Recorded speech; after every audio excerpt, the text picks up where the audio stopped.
عبوری افغان حکومت کے قیام کے بعد سے پاکستان میں دہشت گردی کے واقعات میں 60% اور خودکش حملوں میں 500% اضافہ ہوا۔ افغان عبوری حکومت نے افغانستان سے اٹھنے والی پاکستان مخالف دہشت گردی کے خلاف کوئی خاطر خواہ اقدامات نہ کیے۔ عبوری افغان حکومت سے توقع رکھتے ہیں تحریک طالبان پاکستان کے ٹھکانوں اور تربیتی مراکز کا کلا کما کرے گی۔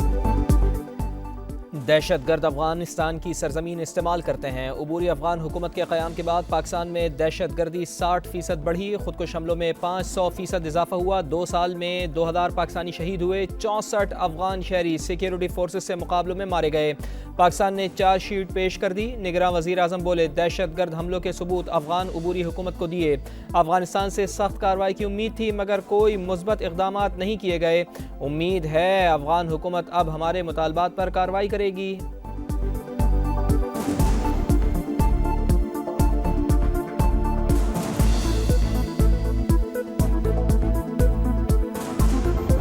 چند افغان رہنماؤں کے غیر ضروری، غیر ذمہ دارانہ، گمراہ کن اور دھمکی آمیز بیانات افسوسناک ہیں۔ دونوں ممالک کے باہمی تعلقات ایسے ہی چلائے جانے چاہیے جیسے کہ دنیا بھر میں دیگر خود مختار ممالک کے درمیان چلائے جاتے ہیں۔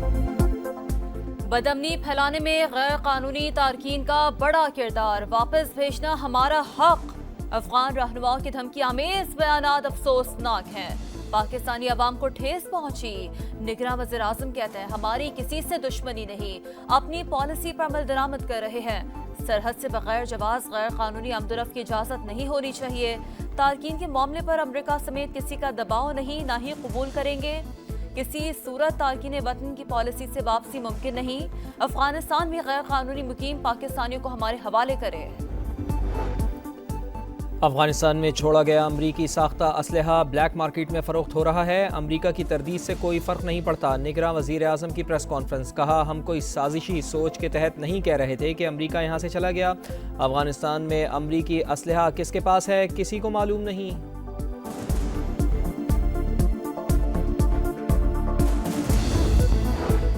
افغانستان سے انخلا کے دوران کوئی سامان پیچھے نہیں چھوڑا، امریکہ کا دعویٰ۔ پاکستان میں سیکیورٹی فورسز پر حملوں پر اظہار افسوس۔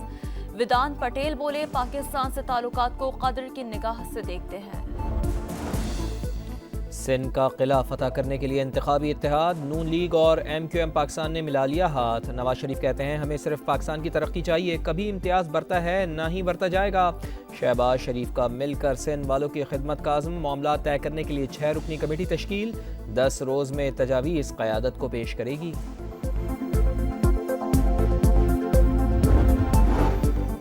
اتحاد کریں، الیکشن لڑیں، 100 بسم اللہ۔ آصف زرداری کا سیاسی حریفوں کو پیغام، بولے 8 سال سے دیکھ رہا ہوں، انہیں کام کرنا آتا ہے نہ ہی کروانا۔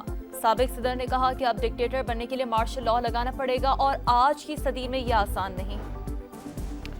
مسلم لیگ نون اور ایم کیو ایم کا انتخابی اتحاد خوشائن ہے۔ شہباز شریف یا مریم نواز کراچی سے الیکشن لڑنا چاہیں تو موسٹ ویلکم، سب جماعتوں کو مل کر پاکستان کے لیے کام کرنا چاہیے۔ گورنر سندھ کامران ٹیسوری کی لندن میں سما سے خصوصی گفتگو۔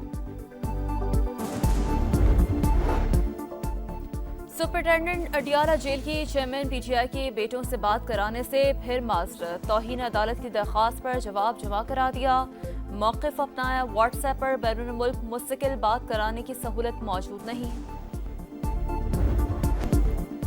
اسرائیل کی دہشت گردی اور درندگی، آج پھر نہتے شہریوں پر بمباری، خان یونس اور نصیرات پناہ گزین کیمپ پر بارود کی برسات، طبی مراکز کو بھی نشانہ بنایا، ہلال احمر کے امدادی قافلے پر بھی حملہ، کئی کارکنان جاں بحق، مغربی کنارے میں بھی حالات کشیدہ، صہیونی فورسز کا یونیورسٹی پر بھی دھاوا، اسرائیلی حملوں میں مزید سینکڑوں فلسطینی شہید، مجموعی تعداد 10,328 ہو گئی، 4,000 سے زائد بچے شامل۔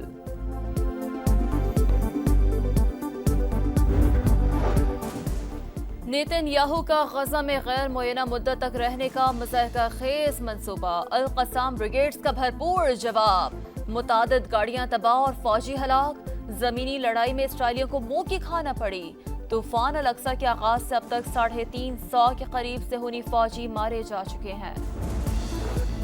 امریکی صدر کا اسرائیلی وزیر اعظم اور نائب صدر کا اسرائیلی صدر کو فون، جنگ بندی میں 3 دن کے وقفے کا مطالبہ، شہریوں کا تحفظ یقینی بنانے اور امداد کی ترسیل تیز کرنے پر زور، اسرائیل کی ہٹ دھرمی برقرار، نتین یاہو کا یرغمالیوں کی رہائی تک جنگ بندی سے انکار، غزہ پر قبضے کا پلان بھی بتا دیا، کہا جنگ کے بعد غزہ کی سیکیورٹی اسرائیل کے ہاتھوں میں ہوگی۔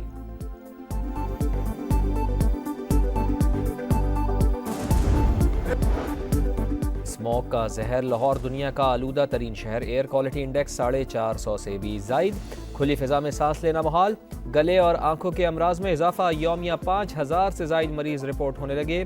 این ڈی ایم اے نے آئندہ ہفتے صورتحال مزید خراب ہونے کا خدشہ ظاہر کر دیا، اسلام آباد اور راولپنڈی میں بھی ایئر کوالٹی خراب ہونے کا خدشہ۔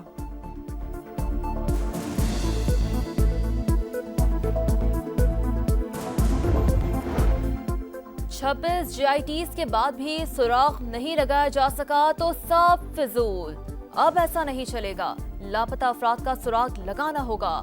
سندھ ہائی کورٹ پر ہم جی آئی ٹی اور صوبائی ٹاسک فورس کے سربراہ کو طلب کر لیا۔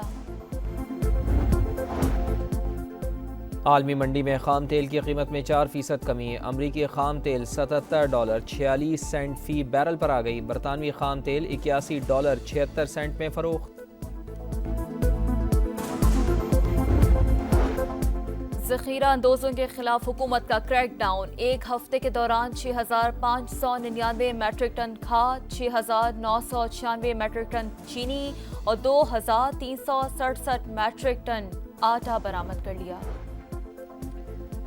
خیرپور میں پولیس کا ڈاکوؤں کے خلاف آپریشن، 15 مشتبہ افراد زیر حراست، قدیر گینگ کے کئی ٹھکانے مسمار۔ کتنے آدمی تھے؟ صرف ایک، گیلن میکسویل پوری افغان ٹیم پر بھاری پڑ گیا، تاریخی اننگز نے ریکارڈ بک ہی پلٹ دی، لڑکھڑاتے آسٹریلیا کو سیمی فائنل میں پہنچا دیا، مشکل وقت میں ڈبل سینچری داغ دی، 128 گیندوں پر 201 رنز بنائے، 10 چھکے اور 21 چوکے لگائے، آسٹریلیا نے 292 رنز کا ہدف حاصل کیا۔ کرکٹ کی عالمی جنگ، آج انگلینڈ اور نیدرلینڈز کا ہوگا مقابلہ، پوائنٹس ٹیبل پر نیدرلینڈز کا 9واں اور انگلینڈ کا 10واں نمبر، چیمپئنز ٹرافی کھیلنے کی امیدیں برقرار رکھنے کے لیے انگلینڈ کو فتح لازمی درکار۔ کرکٹ ورلڈ کپ میں شاہینوں کا اگلا امتحان، انگلینڈ سے میچ کی تیاریوں کا آج سے آغاز، گرین شرٹس 2 بجے ٹریننگ کریں گی، قومی ٹیم کو سیمی فائنل تک رسائی کے لیے انگلینڈ کو لازمی ہرانا ہوگا، نیوزی لینڈ کی شکست کی بھی دعائیں کرنا ہوں گی۔ تیز ہوائیں اور طوفانی لہریں سیلرز کے لیے مشکلات کا باعث، فرانس میں کشتی رانی کے مقابلے جاری، کشتی پر صرف 2 سیلرز کو سوار ہونے کی اجازت۔